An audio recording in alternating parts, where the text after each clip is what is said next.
जय माता दी दोस्तों, आज की वीडियो है बैसाख पूर्णिमा व्रत कथा।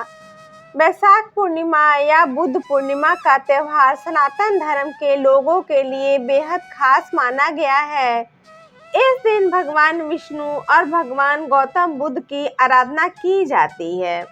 दोस्तों, आइए जानते हैं बैसाख पूर्णिमा की व्रत कथा। बैसाख पूर्णिमा को ही बुद्ध पूर्णिमा के नाम से जाना जाता है। हिंदू धार्मिक मान्यताओं के अनुसार बैसाख महीने की पूर्णिमा के दिन भगवान गौतम का जन्म हुआ था। बैसाख पूर्णिमा या बुद्ध पूर्णिमा का त्यौहार पूरे भारत में धूमधाम से मनाया जाता है। मान्यताओं के अनुसार गौतम बुद्ध भगवान नारायण के ही 23वें अवतार थे। इस दिन कई लोग भगवान विष्णु की कृपा पाने के लिए उपवास भी रखते हैं।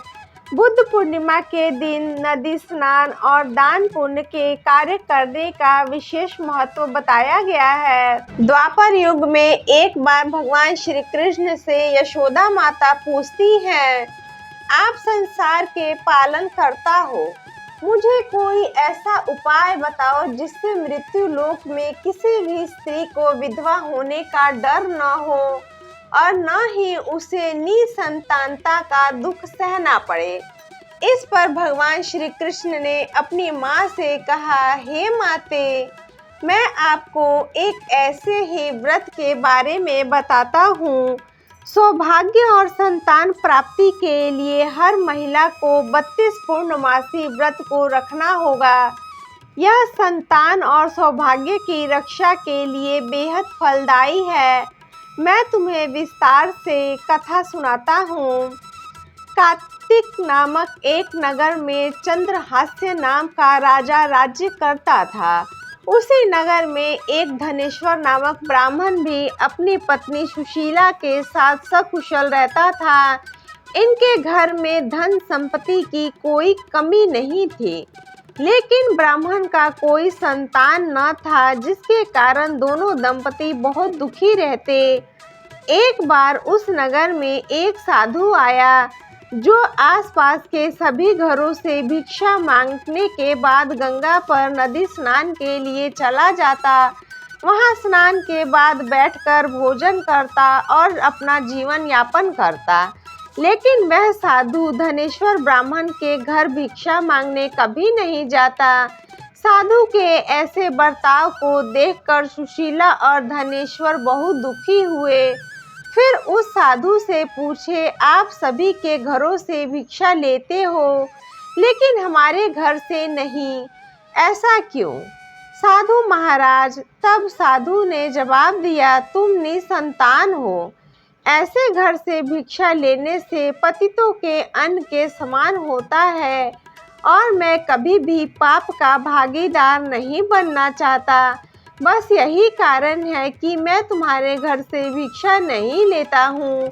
यह सुनकर धनेश्वर बहुत दुखी हो गया और साधु से पूछने लगा, महाराज, ऐसा कोई उपाय बताएं जिससे मुझे संतान सुख की प्राप्ति हो।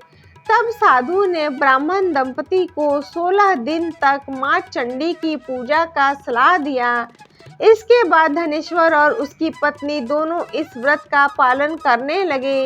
दंपति के इस आराधना से माँ काली प्रसन्न हुई। उनके सामने माँ काली प्रकट हो गई और बोली, हे सुशीला, तुम्हें मैं गर्भवती होने का वरदान देती हूँ। साथ ही उस ब्राह्मण दंपति को पूर्णिमा के दिन पूजा की विधि बताई। माता ने कहा, प्रत्येक पूर्णिमा के दिन दीपक जलाना, सभी पूर्णिमा को दीपक की संख्या बढ़ाती जाना। ऐसा तब तक करना जब तक 32 दीपक ना हो जाए। इस तरह माता की कृपा से सुशीला गर्भवती हुई। काली माता के कहे अनुसार वह पूर्णिमा पर दीपक जलाती रही। फलस्वरूप दंपति के घर एक पुत्र ने जन्म लिया, जिसका नाम धनेश्वर और सुशीला ने देवदास रखा। देवदास के बड़े होने के पश्चात धनेश्वर ने उसे विद्या ग्रहण के लिए काशी भेजा।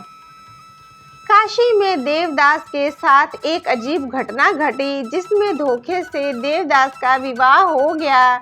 जब देवदास ने बताया वह अल्पायु है, फिर भी उसका जबरदस्ती विवाह करवा दिया गया। उसके बाद कुछ समय बाद जब काल देवदास का प्राण लेने आया तब वे विफल हो गया। उसके बाद काल ने यमराज तक संदेश दिया, वह देवदास के प्राण लेने में असमर्थ है। इसके बाद यमराज ने इसकी वजह जानने के लिए भगवान शिव और माता पार्वती के पास चले गए। तब माता पार्वती ने काली माँ से मिले वरदान के वृत्तांत को सुनाया और कहा कि ब्राह्मण दंपति ने पूर्णिमा का व्रत कर रखा था, इसलिए देवदास का कोई कुछ नहीं बिगाड़ सकता। पूर्णिमा व्रत के महत्व को जानने के बाद से कहा जाने लगा, इस व्रत को करने से जातक को काल से मुक्ति मिलती है, साथ ही भगवान सभी मनोकामनाएं भी पूरी करते हैं। तो दोस्तों, ये थी मेरी आज की वैशाख पूर्णिमा की व्रत कथा।